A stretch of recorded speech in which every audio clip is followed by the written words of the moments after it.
Depois de termos conversado um pouco sobre as epidemias e as pandemias ao longo da história, de termos problematizado aqui a questão de como que os mais pobres são tratados aí pelas políticas públicas ao longo da história, né, e da relação que isso tem com as pandemias e com as epidemias, nós vamos, no nosso encontro de hoje, conversar sobre um fato histórico que está ligado justamente a uma questão da epidemia no Brasil e um alerta feito aí por um físico de que possíveis epidemias voltarão logo após nós termos já conseguido controlar a Covid-19. Né? E para isso eu quero chamar a atenção de vocês para uma data específica, né? 10 de novembro de 1904, ou seja, 116 anos atrás. Nesta data, em 10 de novembro de 1904, no Brasil, explodia uma grande revolta popular na cidade do Rio de Janeiro, que ficou conhecida como Revolta da Vacina. Né? A Revolta da Vacina, que acontece em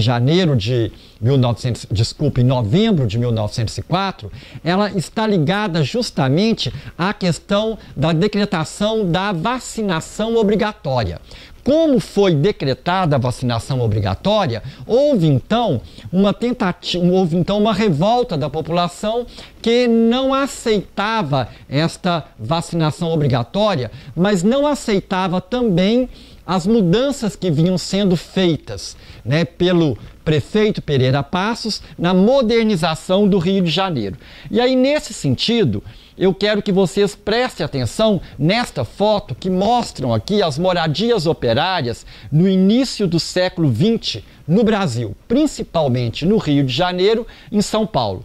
Veja que nós temos aqui as moradias populares, que eram os cortiços, que estavam aí principalmente no centro da cidade do Rio de Janeiro e no centro da cidade de São Paulo. Nós temos aqui nesta imagem diversas moradias juntas que estavam nos fundos de algum prédio, né?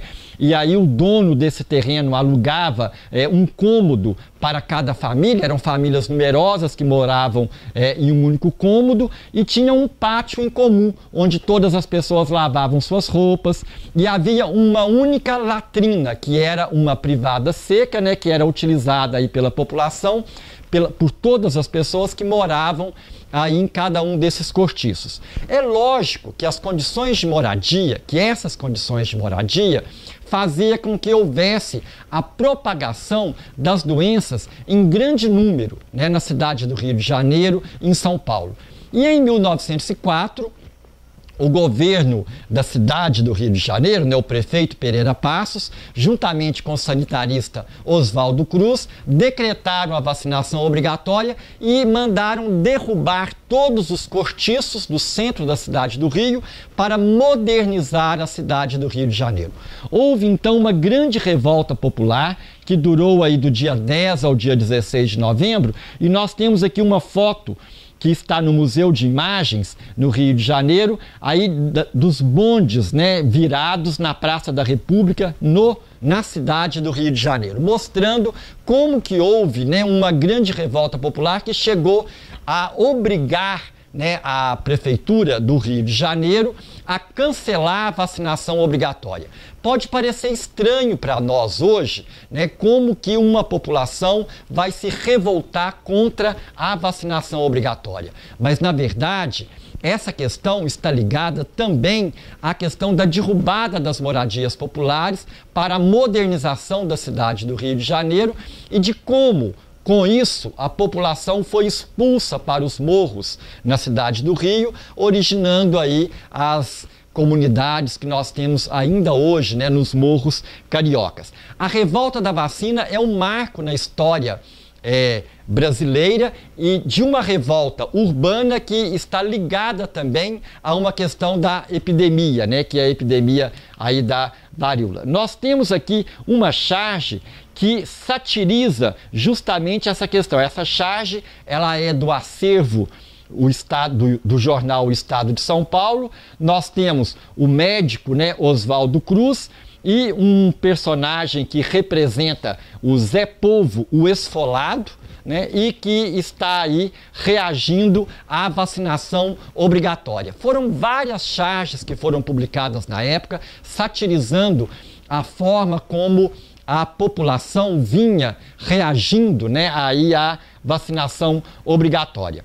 Uma outra questão interessante que aconteceu durante a revolta da vacina é que, justamente para impedir então a propagação da varíola, a Prefeitura do Rio de Janeiro começou a incentivar as pessoas a pegar os ratos e matar os ratos e entregar, né, na prefeitura em troca de um pequeno valor por cada rato, né? Mas isso causou também uma outra reação da população, que foi a questão da criação de ratos para entregar esses ratos na prefeitura e transformar isso numa fonte de renda, né? Essa charge, que é também do acervo Estado de São Paulo, tem como título A Autenticidade dos Ratos. Veja que nós temos aí o português, né, do título da charge, ainda do início do nosso século, né? A Autenticidade dos Ratos, uma vez que esta medida tomada aí pelo governo acabou tendo que ser revogada. Eu estou chamando a atenção para isso, para que a gente perceba como que os governantes nesse país durante o século XX estão longe da população e não conseguem dialogar com a população, né? Esta última charge que eu gostaria de mostrar aqui agora, que também é do acervo do jornal Estado de São Paulo, mostra a vacinação obrigatória, o caos que a vacinação que ela causou, e ela acabou sendo o estupim de uma grande revolta, né, que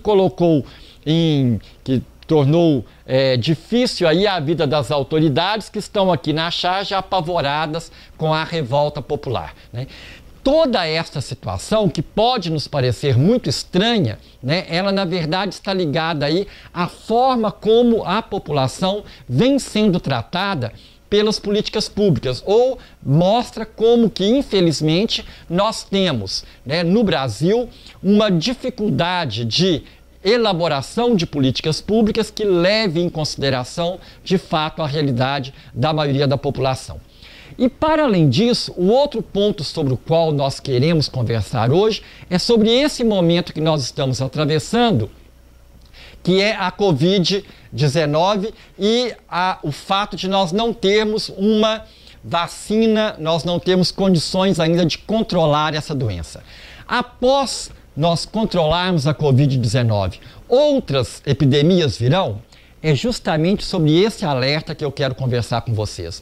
Nós tivemos há poucos dias o físico Paulo Atacho fazendo um alerta em rede nacional, dizendo que a floresta amazônica tem milhares de vírus como este, escondidos, vírus que estão dentro do ecossistema da Amazônia. Isso acontece em todas as grandes florestas, né? Entre os animais e os pequenos e grandes animais ali da floresta.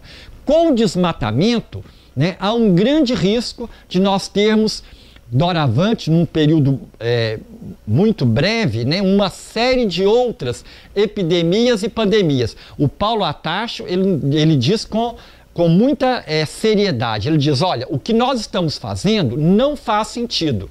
É só uma questão de tempo para que outra pandemia como esta entre em contato com a gente. Sem ir longe, a floresta amazônica é um local em que existem milhares de vírus como este escondidos, né? Vejam, então nós estamos passando hoje por uma pandemia que infelizmente pode não ser aí uma situação extraordinária ou atípica, né? Nós podemos estar entrando na era de pandemias sucessivas pela ação descontrolada do ser humano em relação aos ecossistemas frágeis e que estão sendo destruídos.